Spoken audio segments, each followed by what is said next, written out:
uyda usta ishlatib, abetiga nima pishirishni bilmayotganlar. Personalga nima pishirishni bilmayotganlar. Bunaqa issiqda yog'siz va tez hazm bo'ladigan ovqat pishirish kerak. Ozgina agar erinmaydigan bo'lsangiz, biroq mazali taomlar pishirsa bo'ladi. Домашний. Biz stroganov tayyorlaymiz. Maydaroq somoncha shaklida to'g'raymiz go'shtimizni. Mol go'shtiga ozgina tovuq go'shti qo'shib qilaveramiz. Bu yana ham ovqatimizni shirin qiladi va ko'pchilikka yetishiga sabab bo'ladi. Guruchimizdan yuvoldik. 2,5 kg guruchga 3 litr suv oldik. Ovqatimizga avangard yoki alanga sotiga ham bo'ladi. Ozgina yog' va tuz solamiz. Yog' solishimizdan sabab guruch bir-biriga yopishib qolmasligi.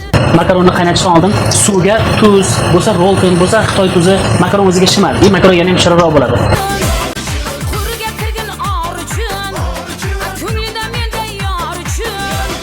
Guruch pishayotganda aralashtirib turamiz, bir pishirlik uchun.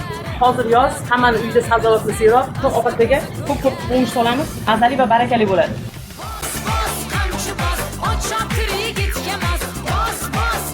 Guruchimizdan suv ketdi. Suvga ozgina yog' solib, dimlab qo'yamiz. 10 minut sal solib. Makaronimizni qaynatib oldik. Sovuq suvga solmaymiz. Sal orqasidan yog' solib. Endi patifkasini boshlaymiz. Bu tarzda un qovurib oldik. Tovuqimiz kesgan uchun endi orqasidan qovuramiz. Olsanda o'kirgan o'zingma, urgutday tikilgan o'zingma. Olsanda o'kirgan o'zingma, urgutday tikilgan o'zingma. Shayladim amalda bevafo.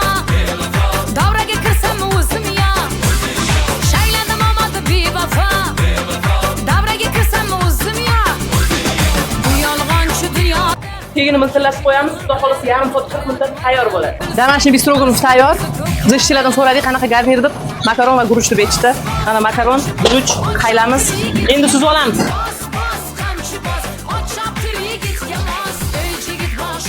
Turganinglardek oddiy masalalardan ham ozgina ixlos qilinsa, ozgina vaqt ajratilsa, mana shunaqa mazali taom tayyorlasa bo'ladi. Uylarda tayyorlab qo'yinglar, sizlarga yoqadigan umidamiz. Sizlar ovqat qilsanglar, istalmaganda yegim keladi. Sizni ko'proq o'ldirsa deylik. Yetadimi? Yoqimli ishtaha. Bos, qamchi bos, ot choptirib